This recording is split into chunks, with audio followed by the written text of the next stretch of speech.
The route for all esports growth starts here. This is College Esports Now. Tune in to College Esports Now for the most exciting updates and highlights in collegiate gaming. Get ready for non-stop action and excitement. Experience the thrill of college esports Every Friday and Sunday on ESTV. Hello everyone and welcome back to College Esports Now. I'm your host Paulie Hype, and this week, before getting into the latest and greatest in college esports competition, let's start with my co-host, Kari Misu, for the most current gaming news. Kari, what new and exciting stories do you have for us this week? Thank you, Paulie. Welcome back to another episode of College Esports Now. I hope that you guys had an amazing week. Road to Wolverhampton began on March 1st and is set to end on March 29th. The tournament will see participation from players from all over America, from the United States all the way down to Argentina, where they will all compete for a prize of $2,000 USD. In the casting, we had Cryptix and Chubby Man, who combined narrating and gameplay into a well-suited experience for the audience. The first of 3 matches show Lalo from Mexico against Enzo from Peru, which ended in a 2-0 with Enzo dominating the stage. The second match displayed Hunter Sniper from the United States against Gonzo from Colombia, in what would turn out to be the toughest match of the night. And even after the amazing show, the markers show 2-0 yet again, this time in favor of Gonzo. The third and last game was that of Striker from the US against Sonzo 2000 from El Salvador, which ended in a resounding 2-0 in favor of Sonzo. Let's remember that this tournament has more than 40 players who are competing during the week to position themselves as the best in their groups and move on to playoffs. Don't forget to tune in every Wednesday at 7 p.m. CT on our Twitch channel, NACL Play, for the live spectacle. We kicked off the 2023 NACL College Spring League on March 2nd, where different schools from all over North America are set to compete. Spring College League will last 10 weeks with participation of universities from the United States, Mexico, and Canada. The defending champion, Northwood University, who was crowned in the last edition of the NACL Fall League 2022, will also be participating. In the narration, we have Brad Panda and Oculus, who entertained the viewers during the New Mexico vs. San Jose State game. And while New Mexico was already a well-known school in our competitions, San Jose is here for the first time ever, experiencing the heat firsthand. Of course, the fact that they were newcomers didn't mean that there was a reason to go easy on them. And so the series ended with the score 3-1 in favor of New Mexico. Overall, both teams presented an excellent performance through and through. Hopefully, it was worth the wait. A year ago, it was announced that Presbyterian College would be expanding into the city of Lawrence. On March 2nd, the city of Lawrence, along with the college, hosted a ribbon-cutting ceremony to celebrate the first stage of the remodel, a brand new esports arena. The next phase will include the completion of a restaurant and a performing arts center. This is the first public performing arts center in the city of Lawrence since 1929. The mentioned restaurant will be open to the public and part of the PC students' meal plans. A director has been hired to manage the facility and will be announced as soon as well. PC has brought the former Lawrence trolley that will be able to bring people from Clinton to Lawrence or Lawrence to Clinton. The route for all esports growth starts here. This is College Esports Now. Tune in to College Esports Now for the most exciting updates and highlights in collegiate gaming. Get ready for non-stop action and excitement. Experience the thrill of college esports Every Friday and Sunday on ESTV. Nintendo has a new partnership that helps with middle school students. A spectacular partnership between Generation Esports and Nintendo has come to offer new opportunities for middle school students to learn, compete, and build custom gaming communities. The Middle School Esports League, which started last February 27th, saw Super Smash Bros. Ultimate, Mario Kart 8 Deluxe, and Splatoon 3 join the eSport company's offerings for middle schools. providing more opportunities for them to showcase their skills in this league-style competition. The partnership also provided access to Nintendo Switch systems and other software to various middle schools, which enabled more students to take part in the competition. By fostering every facet of student growth, Generation Esports is helping to support and create access for middle schools nationwide. It's exciting to see such initiatives being taken to promote positive gaming and esports communities among young people. Esports infrastructure provider eFuse is taking steps to ensure fair competition in their esports leagues by partnering with Measure 1. This program of automated security consists of deep league student verification and promotes a secure and efficient way to examine players and decrease overall administration fatigue, allowing events to run ever so smoothly. We all know how fraudulent athletes can pose a significant threat to sports leagues and their integrity as a whole. And this verification feature will help to prevent them from participating, with the capability of verifying over 5,000 individual student applications for the fall semester. This turns out to be a significant milestone for eFuse, and the program is now being actively offered to institutions, brands, students, and publications. The Myrtle Beach Area Chambers of Commerce's collaboration with Shenandoah University is here to host the first esports competition in Myrtle Beach, making it a great opportunity for high school and college students who are interested in esports. The Rocket League Invitational is a significant event that will attract college esports programs from across the East Coast. The competition format features pool play and a double elimination bracket, as is a standard format for esports competitions. Additionally, the Open Super Smash Bros. Ultimate bracket for Grandstand high school students is a fantastic opportunity for students to compete and showcase their skills. It's great to hear that there is no registration fee, making the competition accessible to all Horry County high schools. Ireland's first professional esports training center is here.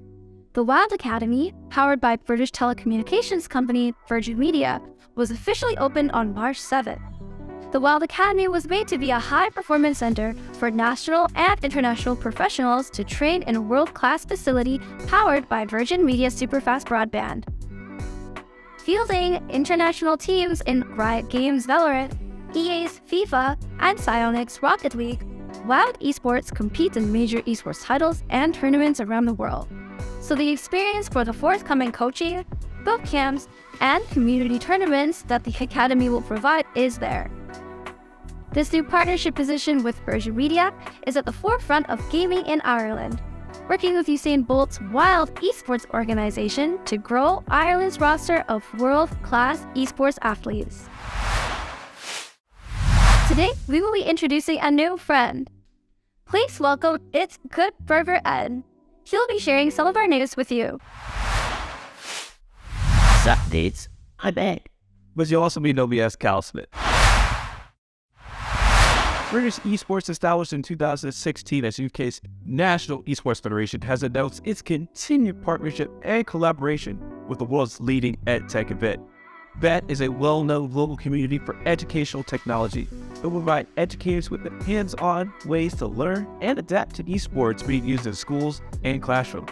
This event will feature keynote sessions, panel discussions, and a showcase of esports tournaments offering attendees innovative and exciting content from schools already on their esports journey. Esports at the BET Hub will also provide resources for those interested in esports, from guides to inclusivity and the latest esports qualifications. A partnership between the National Association of Collegiate Esports and Esports Illustrated aims to provide unique opportunities to NACE member institutions and students in the collegiate esports space. NACE, as you may know, is a non-profit membership organization that provides a platform for colleges and universities to collaborate on important initiatives such as eligibility, academic pathways, competition, and scholarships.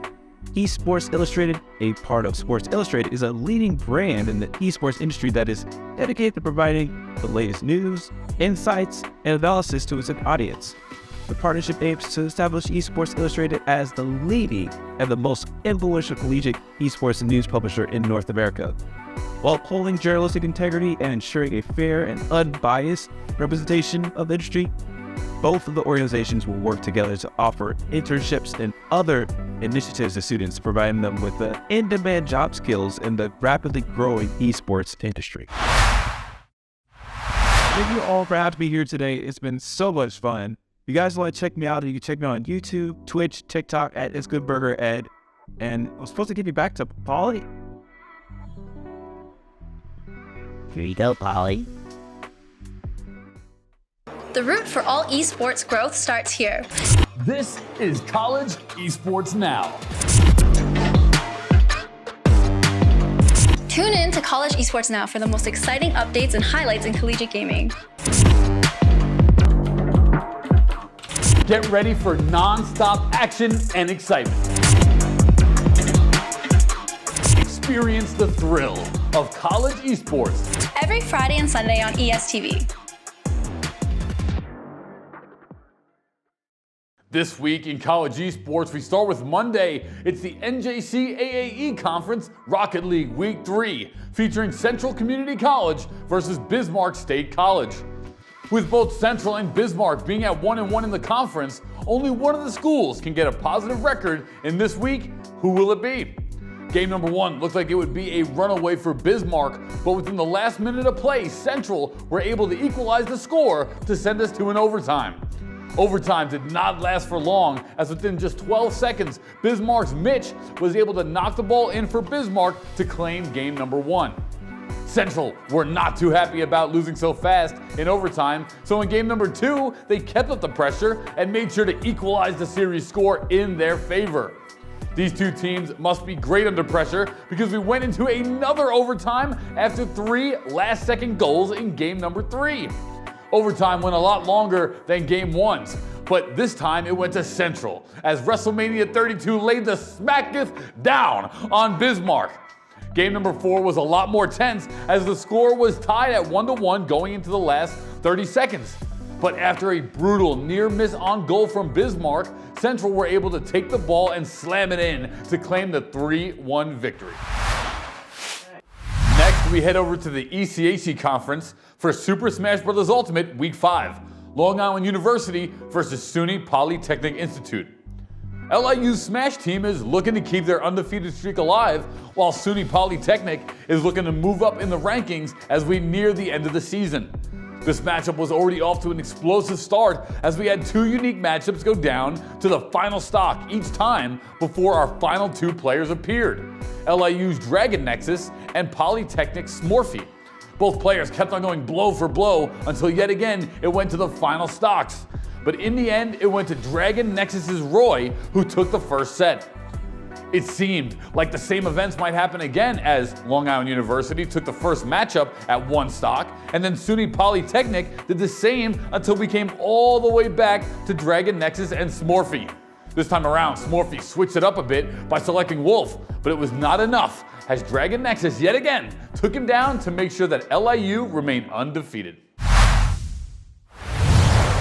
Next up, to round out the month of February, it's Tuesday for Paideia Cup Matchmaking Season Week 3, featuring the University of Houston Scarlet versus Andromeda.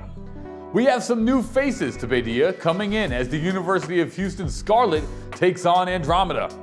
UH Scarlet were on to an explosive start, as they kept on getting flawless, thrifty rounds early on. Players from UH Scarlet like Binko and Orchid kept on getting multiple 3Ks and 4Ks on Icebox before cleanly taking the 13-0 win before we moved over to map number 2, Fracture. Game 2 seemed like a similar story, as UH Scarlet had Andromeda's number, no matter what kind of play they decided to do. We also got to see one of the fastest aces on the channel, as Binko was able to tap all of Andromeda's heads with her Vandal. UH Scarlet did not drop a single round in this series, showing that they are a major adversary for the Paideia Cup, going undefeated in their first match. Up next is the ECAC Conference for Valorant Week 5, featuring Army West Point versus Loyola University Maryland. West Point is looking for their first win of the season, but their upcoming match is against the undefeated Loyola Maryland. Map number 1 saw us on Icebox, and it was a bloodbath in the first half as both teams took turns taking rounds with only one member left standing each round. It looked like Loyola would take the victory after the half, but West Point's MIB Police was on a rampage as they took their team all the way to match point at 12-10. We did end up going to an overtime where West Point's spark of hope finally went away as Loyola was able to take Icebox as their own. As we went to Pearl, it felt like something changed for Loyola as players like Bai had their intensity turned up to 110% as their plays were breathtaking. West Point were only able to claim a couple rounds, but not to the likes of Map 1, as Loyola were able to snatch away the victory to remain undefeated in the ECAC Conference. Next up is the Mountain West Conference for Overwatch 2, featuring Utah State University versus Colorado State University. Moving over to the west side of the US, we got Utah State taking on Colorado State in the Mountain West Conference.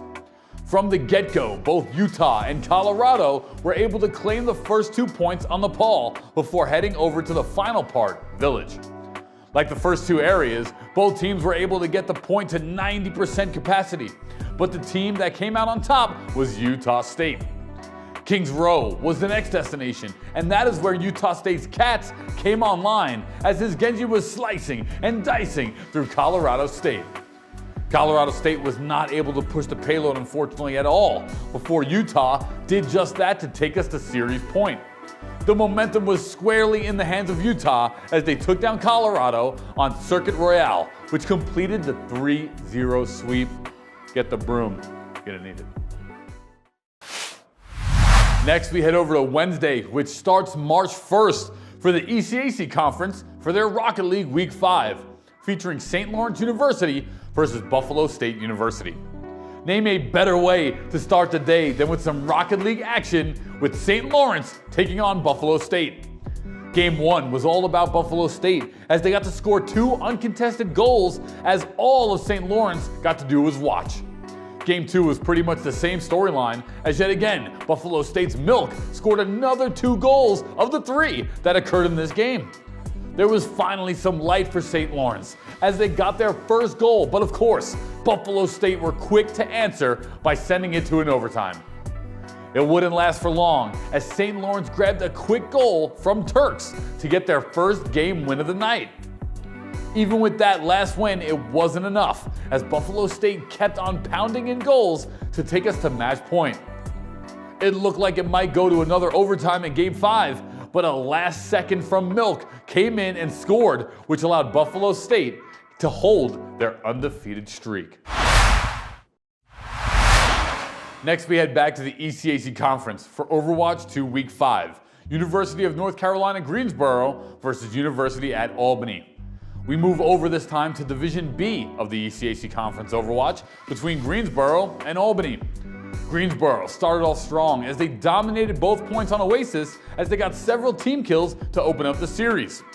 Albany got off to a better start on Midtown as Nick got so many picks on his signature Hanzo and did not let Greensboro get the full 3 points. It was Greensboro's turn on defense as they did not let Albany get the first point at all as Light was tapping heads on Soldier.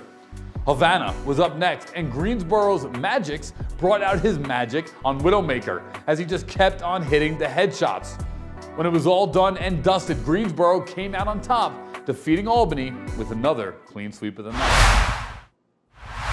Next up is the Mountain West Conference for College League of Legends Round 9, San Jose State versus San Diego State. It's the final week of the Mountain West College League of Legends Conference, and it's a battle of the top 4 as San Jose takes on San Diego. Game 1 had a scrappy start as both teams kept on trying to make plays around the bottom lane, which led to an advantage for San Diego's Devourer. There was a lot of battles back and forth mid-game, but San Diego's Piao Kaking was too strong on Nasus as he led the team to take Game 1 over San Jose. Game 2 had another chaotic start to it, but there was no clear indication on who was ahead until we went all the way to the 30-minute mark. San Diego had an opportunity to end the game through the front door, but San Jose were ready and ended that run to equalize the series. San Diego State was all out of gas as they went into the third game with San Jose State just picking up all the objectives and winning out the game to secure a top 2 finish for the season. Moving along in the week, we head to Thursday, March 2nd for NJC AAE Conference featuring Valorant Week 3, Northwest Florida State College versus Hocking College. The season is still freshly started, but both Northwest Florida and Hocking are looking for their first wins in the NJC AAE. It was a close battle to start off, but Hocking solely was able to lengthen their lead as they popped off with a spectacular ace. Northwest were able to get some quick rounds and takeaways, but Ascent was Hocking's for the taking in game number 1. It was a similar start on Pearl, but Northwest, with help from Stealth Phoenix, was able to maintain a sizable lead going into the half. It paid in dividends, as Northwest Florida were able to equalize the series as we head into the final map, which was Icebox. This was proving to be a close race for the win as both teams kept on taking rounds, but yet again a player was able to turn the tides with an ace. It was Northwest Florida's minus this time, and the only play that Northwest and all the momentum did not let Hocking get a single round after that, and they took the series win to get their first win of the conference. The route for all esports growth starts here. This is College Esports Now. Tune in to College Esports Now for the most exciting updates and highlights in collegiate gaming. Get ready for non-stop action and excitement. Experience the thrill of college esports Every Friday and Sunday on ESTV. Now we're heading into the week for Friday, March 3rd, for the NJC AAE Conference Overwatch 2 Round 3, featuring Blinn College versus State Tech College. For the NJC AAE Overwatch, we got a new undefeated team in State Tech going up against the juggernaut known as Blinn. Blinn had a point to prove, as on both points of Ilios, they claimed 2 100-0 holds against State Tech. Kings Row was a similar situation as Vader showed off his Sojourn and Widowmaker, securing a couple multi-kill headshots. State Tech could not do much as Blinn continued their dominance to attain the 2-0 lead in the series. The final nail in the coffin was on Circuit Royale, as Blinn College did not falter to secure the 3-0 sweep. The question now is how State Tech will bounce back from this defeat, as their next opponent is against the Nova Nighthawks. Next up is the ECC for Overwatch 2 Round 4, featuring Southern New Hampshire versus Malloy College. Southern New Hampshire had a dominant win against NYIT last week in the ECC, but the question remains if they can repeat that against Malloy. You know it was going to be an exciting series when we went to the final point of Lejong Tower, with both teams getting 99% on both of the former objectives. Southern New Hampshire were able to claim the final point of control, and they made it dominant and made it look easy. Malloy put up a decent fight on Kings Row, but the dominance of Southern New Hampshire was too much for them, and the map also went to Southern New Hampshire to send us the match point. There was a little bit of tomfoolery from Malloy on our third map as they pulled off a C9 and left the payload, but they were still able to claim the win as they held off Southern New Hampshire. The reverse sweep was a potential possibility for Malloy, but Southern New Hampshire said no way as they doubled Malloy's score on push to claim the series win for Southern New Hampshire. We rounded out the week with the ECAC Conference for League of Legends Week 5, featuring James Madison University versus Ohio Northern University. James Madison are currently the only undefeated team in the ECAC Conference, but can they extend that record going against Ohio Northern? Ohio Northern managed to get a couple sneaky picks early on, but some hectic team fights were won by James Madison that swung the gold lead in their favor. James Madison's jungler, Shomi, was popping off as he had his team to attain every single objective on the map before claiming the first win with an impressive 11-1-8 scoreline. James Madison tried for a rather unique composition in Game 2, and a failed gank led to Ohio Northern getting a massive early lead. That lead would stay in Ohio Northern territory for 25 minutes, but that gave James Madison enough time to start their comeback, and a couple of fights around neutrals is all they needed. It wasn't as clean as Game 1, but James Madison were able to take down Ohio Northern to extend their record just 1 week longer. This weekend, the Esports U team headed out to the CECC West Regional, hosted by Boise State University with the legendary director Doc Haskell. We had a lot of teams at Boise for qualifier day 1, but only one spot to Arlington was available for each of our 4 games. Now, which school could show if they have what it takes to win and win that bid to CECC Arlington? We got our first look at Boise State as they were dominating as they sped run through UNLV and UCLA to secure their spot in the top 4 and to Sunday for Overwatch 2.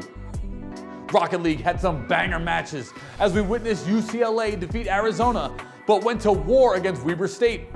Weber State was down 0-2, but that's their comfort zone as they took us to a reverse sweep game 5, and in overtime, they managed to complete the reverse sweep. We also got to witness Boise State's Rocket League team as their player Dirtho proved himself to be a Lanimal and also got them into the playoffs where they quickly made it to the top 4 along with Weber State. Super Smash Bros. Ultimate only had 5 teams competing, but it was super competitive nonetheless. Coming out in the round robin as the first seed wasn't the hometown favorites, no, who fell to the 3rd seed, but it was actually UC Riverside that took out Boise in a nail-biter final match of the day. The Wave Riders of UH were able to take a convincing 2-0 win against OSU, who they had to rematch later in the night in a nail-biter series that ended up with the Wave Riders coming out on top yet again. That's in Valorant. Boise's Valorant team also had a stressful time as they fell to Arizona State before having to send Grand Canyon University home to take the last spot of the Valorant top 4 for day number 1. Next up to round out the weekend is Sunday's action with the CECC West Regional featuring Boise State University day 2. It's Championship Sunday where the remaining 4 teams in each of our 4 games duke it out for the first place and a bid for a spot at CECC Arlington. We first witnessed Overwatch 2, where in the semis, both Boise and UC San Diego made quick work of their opponents, beating them out in 3-0 fashion. It was neck to neck between the two, but still ended up as a 3-0 win for the home team in Boise. Super Smash Bros. Ultimate was the game that did not have a Boise presence in the finals as they fell to Sac State in the semis, but it was UC Riverside that took home the title. Just like Saturday, Rocket League had the matches to watch as both semifinals almost ended up in reverse sweeps, but Boise and Grand Canyon made sure that history would not repeat itself. Boise was able to claim their 2nd title of the day as they swept Grand Canyon University in Rocket League 4-0. Despite Boise winning, they qualified earlier in the year, so Grand Canyon would actually welcome the bid and win it. Last up is Valorant, where Boise was looking for their 3rd title of the day, but the Valorant Finals was against the team they lost to in groups, Arizona State. It seems like it wouldn't be the Boise title sweep as Arizona took out their opponents and booked their final CECC Arlington spot of the night to close out the CECC West Regional, hosted by Boise State University. Thank you for joining us for week number 3 of College Esports Now. I hope you're up to date with all the latest action and news in College Esports universe. From everyone at College Esports Now, we'll see you next week for all the hype, storylines, and competition in the College Esports universe. The route for all esports growth starts here. This is College Esports Now. Tune in to College Esports Now for the most exciting updates and highlights in collegiate gaming. Get ready for non-stop action and excitement. Experience the thrill of college esports Every Friday and Sunday on ESTV.